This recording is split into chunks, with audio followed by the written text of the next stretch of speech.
बच्चों let us see the question क्या कह रहा है। इफ द वर्टेक्स 2,0 वर्टेक्स 2,0 है तो प्लॉट कर लेते हैं। तो ये पॉइंट हमें 2,0 दिया है and the extremities of latus rectum are 3,2 and 3,-2। तो हमें डायग्राम में लेटस रेक्टम के एंड पॉइंट्स जो दिए हैं that is 3,2 and 3,-2। Then the equation of the parabola is, तो क्वेश्चन हमसे फाइंड आउट करने को बोल रहा है कि इक्वेशन बताओ पैराबोला की क्या होगी।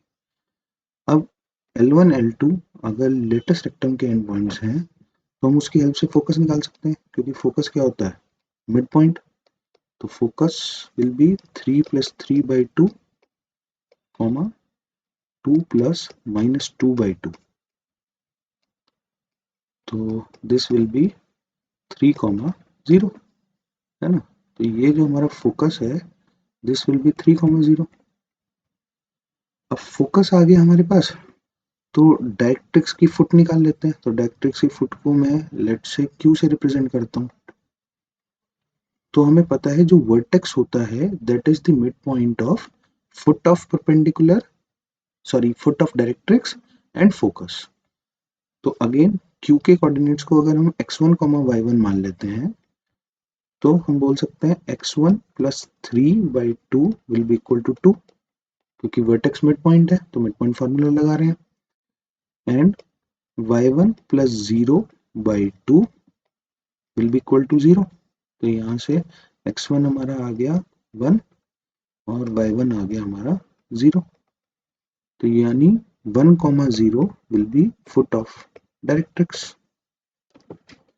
अब अगर हम स्लोप देखें एक्सिस ऑफ पैराबोला का, स्लोप ऑफ एक्सिस, तो वो क्या होगा that will be given by m is equal to y2 - y1 that is 0 - 0 upon 3 - 2 that is slope is 0।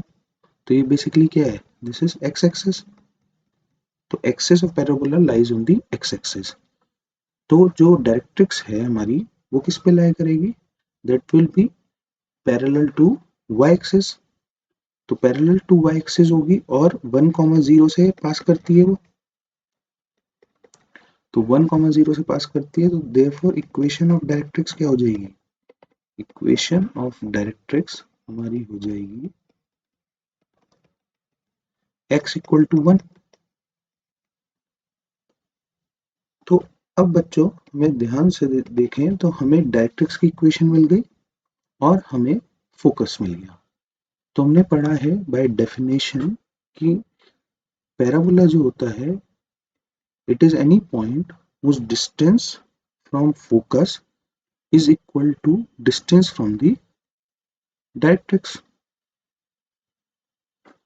तो अब हम सिंपली क्या कर सकते हैं, PS² is equal to PM², ये लगा सकते हैं।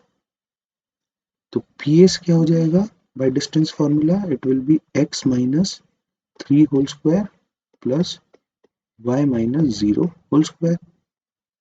और PM² क्या हो जाएगा इस पॉइंट का हमारे डायरेक्ट्रिक्स से डिस्टेंस।